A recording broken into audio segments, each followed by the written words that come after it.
ကျွန်တော်တို့ဒီနေ့ poster campaign ကိုဒီ ICJ တရားရုံးကြီးရှေ့မှာလာတော့လောက်ရတဲ့အဓိကရည်ရွယ်ချက်ကဒီနေ့ ICJ တရားရုံးကကျွန်တော်တို့နိုင်ငံကိုတရားစွဲတယ်အခုကျွန်တော်နိုင်ငံအတွက်လာရောက်ဖြည့်ရှင်းနေပါတယ်ဆိုတဲ့ကောင်တွေကကျွန်တော်နိုင်ငံအတွက်တရားလည်းမဝင်ဘူးကိုစားလည်းမပြည့်ဘူးသူတို့ကစစ်ရာဇဝတ်ကောင်တွေဖြစ်တယ်ဒီဥက္ကိုလိုင်းနဲ့ပတ်သက်တဲ့အပေါင်းပါအားလုံးကဒီစစ်အာဏာရှင်တွေရဲ့အပေါင်းပါတွေဖြစ်တယ်သူတို့ကကျွန်တော်တို့နိုင်ငံနဲ့ကျွန်တော်လူမျိုးဘယ်လူမျိုးမှကိုစားမပြုတဲ့ဒီလာရောက်ဖြည့်ရှင်းသူတွေဖြစ်တယ်သူတို့တွေက ICJ မှာမဟုတ်ဘူးသူတို့ ICJ ကိုတခါတည်းဖမ်းဖို့ရမယ်စစ်ရာဇဝတ်ကောင်တဲ့အပေါင်းပါတွေဖြစ်တယ်ဒီနေ့ကျွန်တော်တို့လာလောက်ရတဲ့အဓိကရည်ရွယ်ချက်က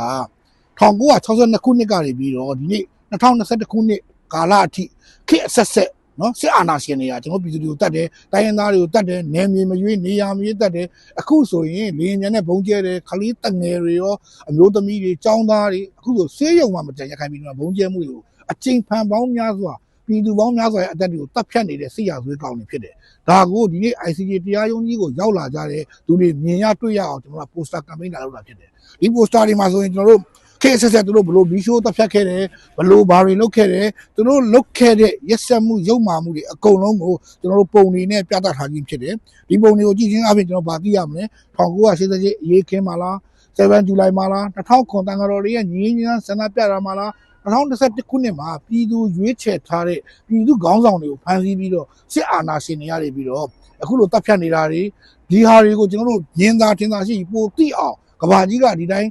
ကြည့်မနေပါနဲ့စစ်အာဏာရှင်တွေကိုအမြန်ဆုံးမရောက်နိုင်အပါအဝင်စစ်အာဏာရှင်တွေကိုအမြန်ဆုံး ICC ကိုဖမ်းပါဖမ်းဝရမ်းထုတ်ပါအမြန်ဆုံးဖမ်းပြီးကျွန်တော်တို့နိုင်ငံနဲ့နိုင်ငံသူနိုင်ငံသားတိုင်းရင်းသားလူမျိုးအသီးသီးကိုနိုင်ငံတကာကကာကွယ်ပေးဖို့ကျွန်တော်တို့ကဒီ poster campaign လုပ်ရခြင်းဖြစ်ပါတယ်ခင်ဗျ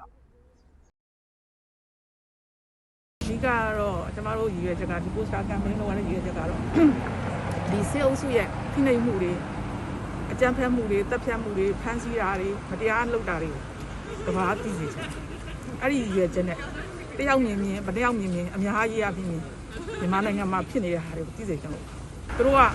လေအနေနဲ့ဘုံကျဲတယ်အဓိကပြည်သူအရသားတွေကိုပြစ်မှတ်ထားတယ်ခလေးတငယ်တွေလုပ်ပြီးတော့ဆေးရုံတွေကျောင်းတွေဘာသာရေးအဆောက်အုံတွေပေါ့နော်အဓိကပြစ်မှတ်ထားပြီးတော့သူကအရသားပြစ်မှတ်တွေကိုအဓိကထားပြီးလုပ်နေတဲ့အတွက်အဲ့ဒါတွေကိုပေါ်ညွှန်းနေတာပဲစစ်တပ်ဘက်ကလုပ်နေတဲ့လူတွေအကုန်လုံးကတော့အယုံကြည်မရှိဘူးဖြစ်သူတို့တွေကပြည်သူတွေကိုလည်းကိုစားမပြုဘူးသူတို့ကအစိုးရအဒီစကားစအစိုးရကိုပဲကိုစားပြုတာကျမတို့ပြည်သူတွေကိုကိုစားပြုတာမဟုတ်တဲ့အတွက်သူတို့ဘာပြောပြောအယုံကြည်မရှိဘူးဘလို့ပဲပြောပြောသူတို့လည်းအယုံကြည်မရှိဘူးလူဟင်ဂျာကိစ္စမှာလည်းကျမတို့ကအကုန်လုံးတော့အပြေးသွားတော့မပြီးဘူးပေါ့နော်ဒါပေမဲ့လည်းဒီလိုပြောရမလဲဆိုတော့ဒီမျိုးရေးလည်းမထိခိုက်စေချင်ဘူးအားအကြောင်းမလို့တော့ဘယ်လိုပြောရမလဲဆိုတော့ကျမတို့ကတော့စောင့်ကြည့်ရမယ်ဆိုတော့ပေါ့နော်ဒါပေမဲ့အကုန်လုံးတော့တရားမျှတတာဖြစ်စေတယ်